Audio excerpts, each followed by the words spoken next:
Welcome to our final lecture in this series on urinary system pathology. In this lecture, we will be discussing ureter pathology.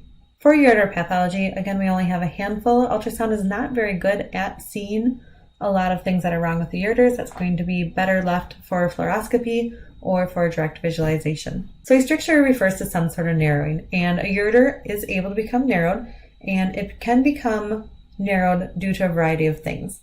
The most common reason for ureteral narrowing is going to be the result of fibrosis. And that usually is because a stone or some sort of infection caused damage to the ureter, causing it to become fibrotic. Ultrasound is not very good at seeing strictures on patients that have them. We might be able to find hydronephrosis and hydroureter down to the point of the stricture, but we would not be able to definitively diagnose a stricture of a ureter. What is best is to do a pyelogram, which is a kidney picture done with X-ray. And here's an example of a pyelogram. We can see that fluid has been injected in through the ureter, and we watch that retrofill up into the kidney. And we can see there in the middle here, there is an area that is much thinner than the proximal or distal ureter to it. So this is a stricture. This patient is going to have a harder time for all that urine to travel through the ureter correctly, so they might have persistent hydronephrosis. A ureterocele is something that we can see fairly well with ultrasound. This is a cyst-like enlargement of the lower end of the ureter, and this little cystic-like area starts to outpouch into the bladder.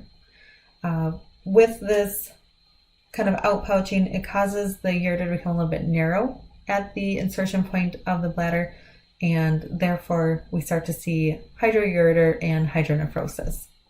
So here's an example of a ureterocele.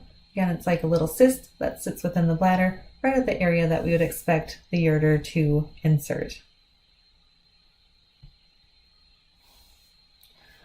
The last pathology of the ureter that we will discuss is transitional cell carcinoma. Remember that transitional cell carcinoma is commonly found along the urinary tract, so anywhere from the pelvis of the kidney, the ureter, or the bladder. It's very rare for transitional carcinoma to occur in the ureter, but if it does, it's more common in men, and we more commonly see it in the bottom third of the ureter. As far as clinical findings for these patients, they might have some blood in their urine, it'll be painful to urinate, and just pain in general. Again, ultrasound is not very good at seeing cancer within the ureter, where a retrograde pyelogram would be better. This image here shows us a nice pyelogram of a ureter, and what is basically happening here is that we're seeing a little tip of the bladder here. That radioactive dye is injected in through the urethra into the bladder, and we expect it to flow backwards in through the ureter. And what we're seeing right here is actually a filling defect, and that is how we know that there is something within the urethra. Now the dye does move past it and get out. We're also seeing that this is very dilated through here, so there's most likely some hydroureter, most likely some hydronephrosis due to a blockage or almost blockage of the transitional cell carcinoma within the ureter.